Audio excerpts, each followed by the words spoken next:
Hi students, welcome to CDP with Science. আমরা upcoming WB upper primary syllabus মাথায় রেখে আমরা সায়েন্সের লাইফ সায়েন্স যে টপিকগুলি আছে সেল স্ট্রাকচার, ফাংশন এবং অন্যান্য যে নিউট্রিশন, রেসপিরেশন যে বাদবাকি যে আমাদের সিলেবাসটি আছে সেই সম্পর্কে আমরা ডিটেলসে পড়ব এবং তার সঙ্গে বিভিন্ন আরও তথ্যগুলো আমরা পড়ব। তো যাই হোক, আজকে আমাদের প্রথম ক্লাস এবং প্রথম ক্লাসে আপনাদের সবার সাপোর্ট আমি চাইছি, যেহেতু একটি নতুন চ্যানেল। তো নতুন চ্যানেল হিসেবে আমি একটা সাপোর্ট চাইছি। তো আপনারা ক্লাসটি ভালো লাগলে লাইক এবং ক্লাসে সব কিছু পাওয়ার জন্য। Hello students, welcome to CDP with science. আমরা আপকামিং WB আপার প্রাইমারির কথা মাথায় রেখে এই সিরিজটি চালু করেছি। আমাদের এর আগের একটি শর্টসে WBর সিলেবাস সম্পর্কে সমস্ত কিছু দেওয়া আছে। যদি আপনারা সেই ভিডিওটি না দেখে থাকেন তাহলে অবশ্যই দেখে নেবেন। এবং তাছাড়াও সেই যে সিলেবাসের বাইরেও কিছু টপিক আছে যেগুলো আমরা আমাদের এই ভিডিওতে এই সিরিজে আমরা কমপ্লিট করব। তো আজকে প্রথম ক্লাস হচ্ছে সেল স্ট্রাকচার অ্যান্ড ফাংশন। এবং সেল স্ট্রাকচার এবং ফাংশনের আমরা বেসিক জিনিসটি আজকে বুঝবো। ছোট্ট একটি ভিডিও হবে শুধুমাত্র দেখার জন্য যে কেমন হচ্ছে, এবং এরপরে আমরা সিরিজগুলো একটু 20 থেকে 25 মিনিট করার চেষ্টা করব। আজকে 8 থেকে 10 মিনিট করব, পরবর্তীকালে বেশি করার চেষ্টা করব। তো যেভাবে আমরা জানি যে আমরা যখন একজন বায়োলজিস্টের জীবনের সঙ্গে যে সেল, এই বিষয়টা একদম ওতপ্রোতভাবে জড়িত। আমরা ছোটো থেকেই সেল জেনে আসছি যে জীবনের গঠনগত কার্যগত একক। Cell is the basic structural and functional unit of life, এটা আমরা ছোটো থেকেই জেনে আসছি। এবং ইউনিট মানে যেমন আমরা জানি একক বা একটা ছোট জিনিস যা নিজেকে বারবার রিপিট করে একটা বড় ধাঁচা তৈরি করছে। যেমন আমাদের বাড়ি তৈরি করতে হলে 1000টা ইট লেগেছে বা অনেকগুলো ইট লেগেছে, এবার সেই বাড়ির একটা একক হলো ইট। সেরকমই আমাদের শরীরের যে মিলিয়ন্স অ্যান্ড ট্রিলিয়ন্স যে সেলগুলো আছে তার সবথেকে ছোট এককটি হলো, সবথেকে ছোট যে স্মলেস্ট ইউনিট, সেটা হচ্ছে আমাদের আমাদের সেল। তো এবার স্ট্রাকচারাল আমরা বলছি, সেলকে স্ট্রাকচারাল বলছি। তার কারণ যে পুরো শরীর কোষ দ্বারাই গঠিত। পুরো শরীর আমাদের কোষ দ্বারা গঠিত। এবং ফাংশনাল অর্থাৎ আমাদের সমস্ত শরীরের মেটাবলিক রিয়াকশান বা সমস্ত শরীরের কাজ যে আমরা শেষ করছি সেটা করছি সেলের দ্বারা। একটা সেলই আমাদের শরীরের সমস্ত কাজ করতে সক্ষম।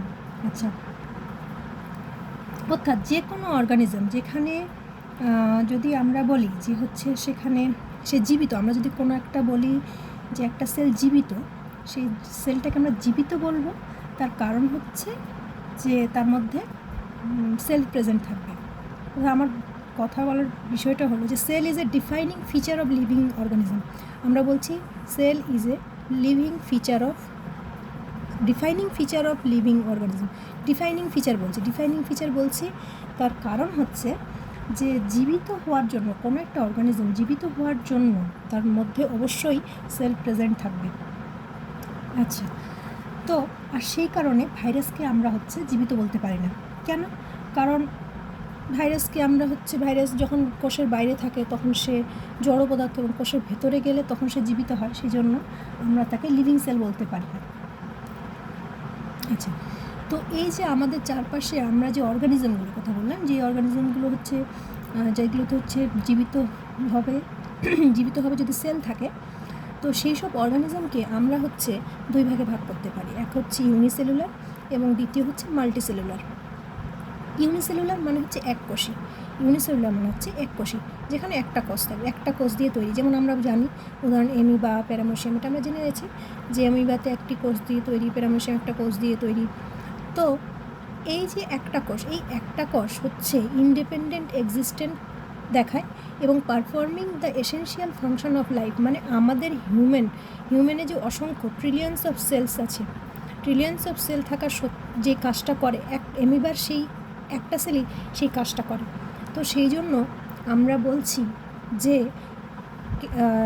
Amoeba is capable of performing the essential function of life. জীবনের যাবতীয় যে কাজ করার যে তার প্রয়োজন আছে সমস্তটাই হচ্ছে একটা সেলের মাধ্যমেই হয়ে যায়। আচ্ছা, and a cell is capable of performing all essential function of life. That is why a cell is called fundamental unit of life. একটা সেলের মাধ্যমেই হচ্ছে সমস্ত কিছু আমরা যেহেতু করতে পারি, সেই জন্য একটা সেলকেই বলা হচ্ছে যে ফান্ডামেন্টাল ইউনিট অফ লাইফ। সেলকে বলা হচ্ছে ফান্ডামেন্টাল ইউনিট অফ লাইফ। যাই হোক, এবার আমরা আসবো যে ইনভেনশন। যখন আমরা সেল কী করে কে ইনভেন্ট করলো, কীভাবে ইনভেনশন হলো সেলের, সেটা আমরা জানবো। আমরা কেমন করে জানলাম যেটাকে আমরা সেল বলি বা সেরকম কিছু। তো সেল আবিষ্কার হওয়ার আগে বিজ্ঞানী জ্যাকারিয়াস জেসন তিনি কি করেছিলেন, 1590 সালের নাগাদ তিনি করেছিলেন যে হচ্ছে মাইক্রোস্কোপ আবিষ্কার করেছিলেন, সরল মাইক্রোস্কোপ একদমই। আচ্ছা, দেন রবার্ট হুক একদিন একটি কর্ক সেলে তিনি দেখলেন যে কর্ক সেলে তিনি একটা প্রিমিটিভ মাইক্রোস্কোপের মাধ্যমে তিনি দেখলেন যে হানিকম লাইক একটা স্ট্রাকচার, একটা প্রিমিটিভ। তো অনেক কিছু দেখছিলেন তিনি। প্রথমে একটা কর্ক সেল মানে যে ছিপি হয়, কর্কের যে ছিপি হয়, সেই ছিপি থেকে একটা সেল কেটে নিয়ে তিনি পাতলা করে নিয়ে দেখলেন যে হানিকম লাইক স্ট্রাকচার দেখা যাচ্ছে, এবং সেগুলো দেখার পরে তিনি সেটার নাম দিলেন সেলুলোজ। এবং সেই জন্য আমরা বলি যে রবার্ট হুক হচ্ছে প্রথম কোষ আবিষ্কর্তা। কিন্তু যদি বলে যে প্রথম জীবিত কোষ আবিষ্কর্তাকে, তাহলে হচ্ছে বিজ্ঞানী লিউয়েনহুক যখন মাইক্রোস্কোপ যখন ইমপ্রুভ করলো 1674 নাগাদ, তখন তিনি কি করলেন, একটা পন্ড ওয়াটার থেকে ডিসকভার ফ্রি লিভিং সেল তিনি ডিসকভার করলেন, যেটা হচ্ছে অ্যালগি।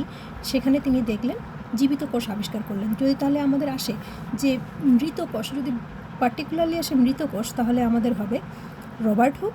এবং যদি আসে জীবিত কোষ তাহলে হচ্ছে লিউয়েনহুক। কিন্তু যদি শুধুমাত্র কোষ আবিষ্কর্তা হয়, যে কোষকে আবিষ্কার করেন, তাহলে হচ্ছে সেটা হবে কোষ আবিষ্কার করেন, তাহলে সেটা হচ্ছে রবার্ট হুক। এবং Robert Hooke is also known as father of cytology. তাহলে কাকে বলা হয়? রবার্ট হুককে বলা হয়। তো এই ছিল আজকে আমাদের সেল সম্পর্কে একটি বেসিক ধারণা। পরবর্তীকালে আমরা পড়ব যে সেল থিওরি এবং যে সেলের ভেতরে যে সব অর্গানিজম আছে, অঙ্গাণুগুলো আছে, সেই অঙ্গাণুগুলোর ফাংশন, তাদের ডিটেলস ফাংশন আমরা জানব। এবং যদি ক্লাসটি ভালো লেগে থাকে, আজকে এই পর্যন্ত যদি ক্লাসটি ভালো লেগে থাকে, তাহলে অবশ্যই একটি লাইক করে পাশে থাকবেন, চ্যানেলটিকে সাবস্ক্রাইব করে নেবেন পরবর্তী ক্লাসগুলো সবার আগে আপনাদের কাছে পৌঁছানোর জন্য। ধন্যবাদ।